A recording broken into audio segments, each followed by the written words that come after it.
Ladies and gentleman, ಇವತ್ತು ರಾಜ್ಯ ರಾಜಕಾರಣದಲ್ಲಿ ಏನಾಗ್ಬಿಟ್ಟಿದೆ ಅಂತಂದರೆ, ಅದರಲ್ಲೂ ಕಾಂಗ್ರೆಸ್ ಪಕ್ಷದ ಪರಿಸ್ಥಿತಿ ಕೇವಲ ಡಿನ್ನರ್ ಮೀಟಿಂಗ್ಗಳು, ದೆಹಲಿ ಭೇಟಿಗೆಗಳಿಗೆ ಸೀಮಿತ ಆಗಿಬಿಟ್ಟಿದೆಯಾ ಅನ್ನೋಂಥ ಪ್ರಶ್ನೆ ಹುಟ್ಕೊಂಡಿದೆ.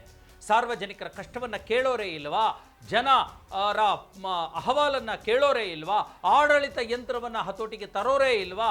ಭ್ರಷ್ಟ ಅಧಿಕಾರಿಗಳನ್ನು ಕಡಿವಾಣ ಹಾಕೋರೇ ಇಲ್ವಾ ಅನ್ನುವಂಥ ಪ್ರಶ್ನೆ ಹುಟ್ಕೊಂಡ್ಬಿಟ್ಟಿದೆ. ಯಾಕಂದರೆ ನೋಡಿ, ಬರೀ ಈ ಒಂದು ಕಾಂಗ್ರೆಸ್ ಸರ್ಕಾರದಲ್ಲಿ ಡಿನ್ನರ್ ಮೀಟ್, ದಿನಕ್ಕೊಂದು ಡಿನ್ನರ್ ಮೀಟ್, ಮಧ್ಯಾಹ್ನಕ್ಕೊಂದು ಲಂಚ್ ಮೀಟ್, ಬೆಳಿಗ್ಗೆಗೊಂದು ಬ್ರೇಕ್ಫಾಸ್ಟ್ ಮೀಟ್, ಈ ಥರ ಶುರುವಾಗ್ಬಿಟ್ಟಿದೆ. ಯಾಕೆ ಹೀಗಾಗ್ತಾ ಇದೆ?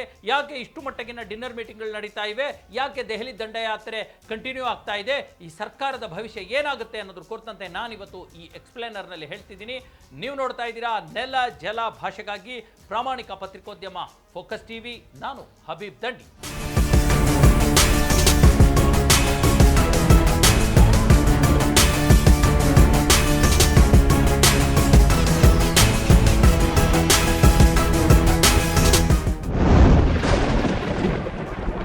ಇವತ್ತು ಒಂದು ರೀತಿಯ ದೊಡ್ಡ ಮಟ್ಟದ ಒಂದು ರಾಜಕೀಯ ಬದಲಾವಣೆಗಳಾಗುವಂಥ ನಿರೀಕ್ಷೆಯಲ್ಲಿದ್ದ ಜನರಿಗೆ ಯಾವ ಬದಲಾವಣೆಯೂ ಆಗ್ತಾ ಇಲ್ಲ.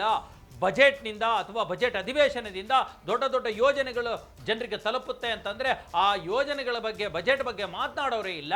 ಸ್ವತಃ ಸ್ಪೀಕರ್ ಆಗಿರ್ತಕ್ಕಂಥ UT ಖಾದರ್ ಬಾಯಿಗೆ ಬಂದ ಹಾಗೆ ಬೈತಿದ್ದಾರೆ ಸಚಿವರನ್ನ, ಶಾಸಕರನ್ನ. ಸಂಬಂಧಪಟ್ಟ ಇಲಾಖೆ ಅಧಿಕಾರಿಗಳು ಕೇಳೋ ಪ್ರಶ್ನೆಗಳಿಗೆ ಅಥವಾ ವಿರೋಧ ಪಕ್ಷದ ಶಾಸಕರು ಕೇಳುವಂಥ ಪ್ರಶ್ನೆಗಳಿಗೆ ಉತ್ತರ ಕೊಡೋದಕ್ಕೆ ಈ ಸಚಿವರು ಹಾಜರಿರ್ತಾ ಇಲ್ಲ. ಸಚಿವರೇ ಸೆಷನ್ನಿಗೆ ಅಟೆಂಡ್ ಆಗ್ತಾ ಇಲ್ಲ. ಇಂತಹ ಒಂದು ಅಧಿವೇಶನ ಯಾಕೆ ಕಾಟಾಚಾರಕ್ಕೆ ಮಾಡ್ತಾ ಇದ್ದೀರಾ? ನಿಮಗೆ ಮಾನ ಮರ್ಯಾದೆ ಇದೆಯಾ? ಸಾರ್ವಜನಿಕರ ಹಣ ಪೋಲು ಮಾಡಿ ಯಾಕೆ ಈ ಥರದ ಒಂದು ಅಧಿವೇಶನ ನಡೆಸಬೇಕು ಅನ್ನುವಂಥ ಒಂದು ವ್ಯಗ್ರವಾದ ಒಂದು ಉಗ್ರ ರೂಪ ತಾಳಿರ್ತಕ್ಕಂಥ UT ಖಾದರ್ ಸಚಿವ ಬರದೇ ಇರೋ ಕಾರಣ ಅಧಿವೇಶನವನ್ನೇ ಅವರು ಸ್ವತಃ ಸಭಾತ್ಯಾಗ ಮಾಡಿದ್ದಾರೆ. ವಿರೋಧ ಪಕ್ಷದ ನಾಯಕರು ಅಥವಾ ಆಡಳಿತ ಪಕ್ಷದ ನಾಯಕರು ಅಧಿವೇಶನದ ಸಭಾತ್ಯಾಗ ಮಾಡುವಂಥದ್ದನ್ನು ನಾವು ನೋಡಿದ್ದೀವಿ. ಆದರೆ ಸಭಾಧ್ಯಕ್ಷರೇ ಸಭಾತ್ಯಾಗವನ್ನು ಮಾಡುವಂಥದ್ದು, ಅದು ಸಚಿವರ ಗೈರು ಹಾಜರಾತಿಗೆ ಅನ್ನುವಂಥದ್ದು, ಇದು ಬಹುತೇಕ ಇತಿಹಾಸದಲ್ಲಿ ಪ್ರಥಮ ಇರಬೇಕು ಅಥವಾ ಬಹು ವಿರಳವಾಗಿರಬೇಕು. ವಿಚಾರಕ್ಕೆ ಬರ್ತೀನಿ. ನೋಡಿ, ಏನು ನಡೀತಾ ಇದೆ? ಯಾಕೆ ಸಚಿವರು ಅಧಿವೇಶನ ಅಟೆಂಡ್ ಮಾಡ್ತಾ ಇಲ್ಲ ಅಂತಂದರೆ, ಈ ಸಚಿವರು, ಶಾಸಕರು, ಒಮ್ಮೆ ಗೆದ್ದವರು, 2 ಸಾಲಿ ಗೆದ್ದರು, ಇವರೆಲ್ಲರೂ ಸೇರ್ಕೊಂಡು ಡಿನ್ನರ್ ಮೀಟಿಂಗ್ ಮಾಡ್ತಿದ್ದಾರೆ. ಮೀಟಿಂಗ್ ಪ್ರತಿದಿನ ರಾತ್ರಿ ಮೀಟಿಂಗ್ ಸೇರೋದು, ಅಲ್ಲಿ ತಿನ್ನುವ ವಿಚಾರದಲ್ಲಿ ಡಿನ್ನರ್ ಮೀಟಿಂಗಲ್ಲಿ ಇನ್ನೇನು ಮಾಡ್ತಾರೆ? ಡಿನ್ನರು, ಇನ್ನು ಮನೋರಂಜನೆ ಅದನ್ನು ಮಾಡಿಕೊಂಡು ಬರೀ ಆಗದೇ ಇರೋ ರಾಜಕಾರಣವನ್ನು ಡಿಸ್ಕಷನ್ ಮಾಡೋದು. ಇವತ್ತು ಕಾಂಗ್ರೆಸ್ ಸರ್ಕಾರ ಅಂದರೆ ಅಭಿವೃದ್ಧಿ ಬಿಟ್ಬಿಟ್ಟು ಬರೀ ಡಿನ್ನರ್ ಮೀಟಿಂಗಲ್ಲಿ ಮುಳುಗಿ ಹೋಗ್ಬಿಟ್ಟಿದೆ. ಇಲ್ಲ ಬಿಟ್ಟರೆ ದೆಹಲಿಗೆ ಹೋಗ್ತೀವಿ ಅಂತಂದೇಳಿ ಕಂಡರ ಬಾಯಿಗೆ ಬಂದರೆಲ್ಲ ಹೇಳಿಕೆ ಕೊಡ್ತಾ ಇದ್ದಾರೆ. ನೋಡಿ, ಇದು ಶುರುವಾಗಿದ್ದು ಒಂದು ಬೆಳಗಾವಿ ಅಧಿವೇಶನಕ್ಕೂ ಮುಂಚೆ ಅಲ್ಲಿ ಏನು ದ್ವೇಷಮಯ ವಾತಾವರಣ ಇತ್ತು CM DCM ನಡುವೆ. DCM DK ಶಿವಕುಮಾರ್ ಸಿದ್ದರಾಮಯ್ಯನವ್ರ ಮನೆಗೆ ಹೋಗಿ ಬ್ರೇಕ್ಫಾಸ್ಟ್ ಮೀಟಿಂಗ್ ಮಾಡಿದ್ರು. ಸಿದ್ದರಾಮಯ್ಯನವರು ಬಂದು DK ಶಿವಕುಮಾರ್ ಮನೆಯಲ್ಲಿ ಅವರು ಕೂಡ ಡಿನ್ನರ್ ಮೀಟಿಂಗು, ಬ್ರೇಕ್ಫಾಸ್ಟ್ ಮೀಟಿಂಗು ಮಾಡಿದರು. ಅದಾದ ನಂತರ ಈಗಿನ ಬಜೆಟ್ ಅಧಿವೇಶನದಲ್ಲೂ ಅದು ಮುಂದುವರೆದಿದೆ. ಬಜೆಟ್ ಅಧಿವೇಶನದ ಆಗಿರ್ತಕ್ಕಂಥ ಒಂದು ದಿನ ಮುಂಚೆನೇ DK ಶಿವಕುಮಾರ್ ಅನೌನ್ಸ್ ಮಾಡಿಬಿಟ್ರು, ಮಾರ್ಚ್ 10ಕ್ಕೆ ನಾನು ಡಿನ್ನರ್ ಮೀಟಿಂಗನ್ನು ಇಟ್ಕೊಂಡಿದ್ದೀನಿ ಎಲ್ಲ ಶಾಸಕರಿಗೆ, ಸಚಿವರಿಗೆ ಅಂತಂದೇಳಿ. ಬುದ್ಧಿವಂತ ಸಿದ್ದರಾಮಯ್ಯ TV ಏನು ಮಾಡ್ತು?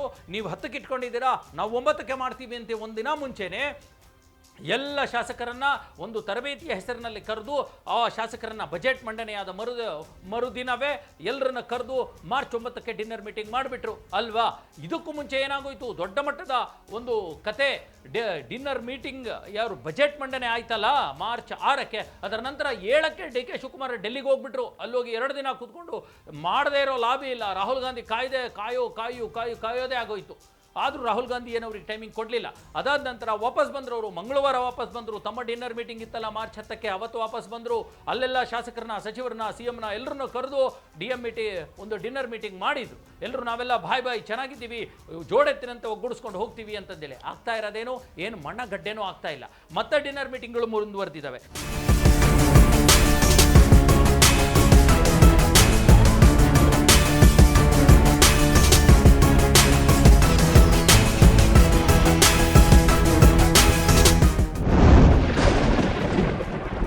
ಶರತ್ ಬಚ್ಚೇಗೌಡ ಡಿನ್ನರ್ ಮೀಟಿಂಗನ್ನು ಕರೆದಿದ್ದಾರೆ.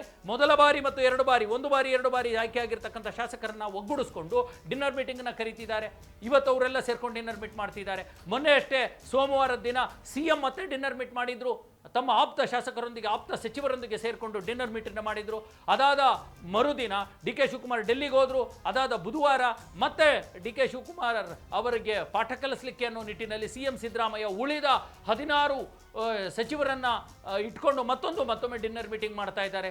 ಈ ಕಡೆ ಸಿದ್ದರಾಮಯ್ಯನವರು 2-3 ಡಿನ್ನರ್ ಮೀಟಿಂಗ್ ಮಾಡಿದರೆ ಅವ್ರ ಟೀಮು, ಈ ಕಡೆ ಒಮ್ಮೆ ಆಯ್ಕೆ ಆಗಿರ್ತಕ್ಕಂಥ ಶಾಸಕರು 10 ದಿನಗಳ ಹಿಂದೆನೇ ಡಿನ್ನರ್ ಮೀಟಿಂಗನ್ನು ಮಾಡಿ ನಮಗೆ ಸಚಿವ ಸ್ಥಾನ ಬೇಕೇ ಬೇಕು ಅನ್ನುವಂಥ ಒಂದು ಖಾಸಗಿ ರೆಸಾರ್ಟ್ನಲ್ಲಿ ಡಿನ್ನರ್ ಮೀಟಿಂಗ್ ಮಾಡಿ 38 ಜನ ಇದ್ದೀವಿ, ನಮಗೆ 30 ಜನಕ್ಕೆ ಅಥವಾ 10 ಜನಕ್ಕಾದರೂ ಸಚಿವ ಸ್ಥಾನ ಕೊಡಿ ಅನ್ನುವಂಥದ್ದನ್ನು ಮಾಡಿದರು. ಅದಾದ ನಂತರ 5-6 ಬಾರಿ ಗೆದ್ದಿರ್ತಕ್ಕಂಥವ್ರು ಬೆಂಗಳೂರು ಕ್ಲಬ್ಬಲ್ಲಿ ಡಿನ್ನರ್ ಮೀಟಿಂಗನ್ನು ಮಾಡಿದರು. ಬೆಂಗಳೂರು ಕ್ಲಬ್ಬಲ್ಲಿ ಮಾಡಿ ನಾವು 40 ಜನ ಇದ್ದೀವಿ, ನಾವು ಡೆಲ್ಲಿಗೆ ಹೋಗ್ತೀವಿ, ನಮಗೂ ಕೂಡ ಒಂದು 20 ಜನಕ್ಕೆ ನೀವು ಸಚಿವ ಸ್ಥಾನ ಕೊಡಿ ಅನ್ನುವಂಥ ಡಿನ್ನರ್ ಮೀಟಿಂಗ್ನ ಮಾಡಿದರು. ಇವರೆಲ್ಲ ಮಾಡಿದರೆ MLCಗಳು ಸುಮ್ಮನೆ ಇರ್ತಾರಾ? MLCಗಳು ಸೇರ್ಕೊಂಡು ಅವರನ್ನು ಡಿನ್ನರ್ ಮೀಟ್ ಮಾಡಿದರು. ನಮಗೂ ಕೂಡ MLCಗಳಿಗೆ ಅವಕಾಶ ಇದೆ, ವಿಧಾನ ಪರಿಷತ್ ಸದಸ್ಯರಿಗೆ ನಮಗೂ ಕೂಡ ಮಂತ್ರಿಗಳು ಮಾಡಿ ಅಂತ ಹೇಳಿದರು. ಈಗ ಮತ್ತೆ ಒಮ್ಮೆ ಗೆದ್ದಿರ್ತಕ್ಕಂಥವ್ರು ಬಿಟ್ಬಿಟ್ಟು 2 ಬಾರಿ ಗೆದ್ದಿರ್ತಕ್ಕಂಥವ್ರು 3 ಬಾರಿ ಗೆದ್ದಿರ್ತಕ್ಕಂಥವ್ರು ಸೇರ್ಕೊಂಡು ಈಗ ಮತ್ತೆ ಡಿನ್ನರ್ ಮೀಟ್ ಮಾಡ್ತಾ ಇದ್ದಾರೆ. ಅರೆ ಎಲ್ಲಿಗೆ ಹೋಗ್ತಿದೆ ಸರ್ಕಾರ?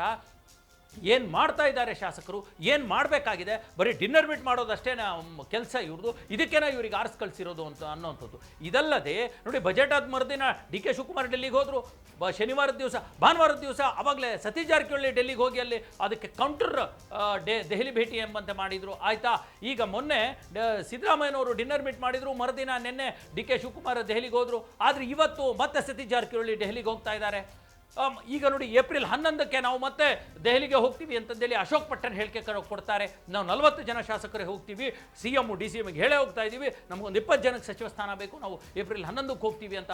ಅದಕ್ಕಿಂತ ಮುಂಚೆ ಏಪ್ರಿಲ್ 28ಕ್ಕೆ 2-3 ಬಾರಿ ಗೆದ್ದಿರೋರು ನಾವು ದೆಹಲಿಗೆ ಹೋಗ್ತೀವಿ, ಪಯಣ ಮಾಡ್ತೀವಿ ಅಂತ. ಏಪ್ರಿಲ್ 26ಕ್ಕೆ ಮೊದಲ ಬಾರಿ ಗೆದ್ದಿರೋರು ನಾವು ದೆಹಲಿಗೆ ಹೋಗ್ತೀವಿ ಅಂತಂದೇಳಿ. ಅರೆ ಏನಿದು ಗೊಂದಲದ ಗೂಡು?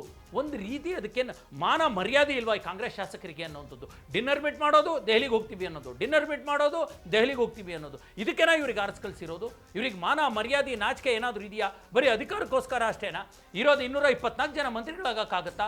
136 ಜನ ಕಾಂಗ್ರೆಸ್ ಶಾಸಕರು ಗೆದ್ದಿದ್ದಾರೆ ಅಂದರೆ 136 ಜನಕ್ಕೂ ಮಂತ್ರಿಗಳು ಮಾಡೋಕ್ಕಾಗತ್ತಾ?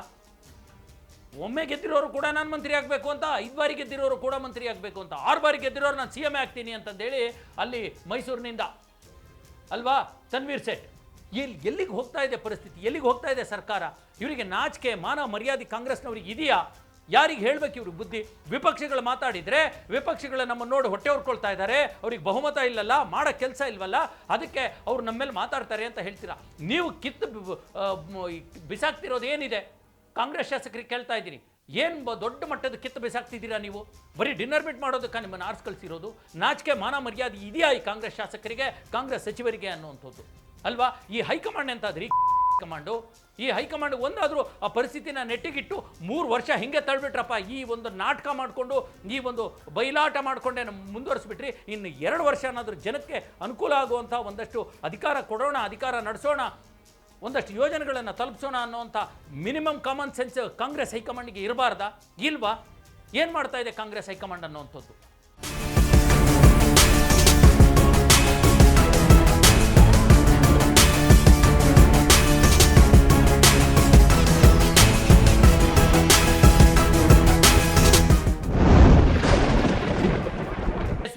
ನೋಡಿ, ಇದರಿಂದ ಆಗ್ತಾ ಇರ್ತಕ್ಕಂಥ ಅಭಿವೃದ್ಧಿ ಕುಂಠಿತ ಆಗ್ತಾ ಇದೆ. ಯಾರು ಗಮನ ಹರಿಸೋರು ಯಾವನೂ ಇಲ್ಲ. ಆಡಳಿತದ ಕಡೆ ಗಮನ ಹರಿಸೋರು ಯಾರೂ ಇಲ್ಲ.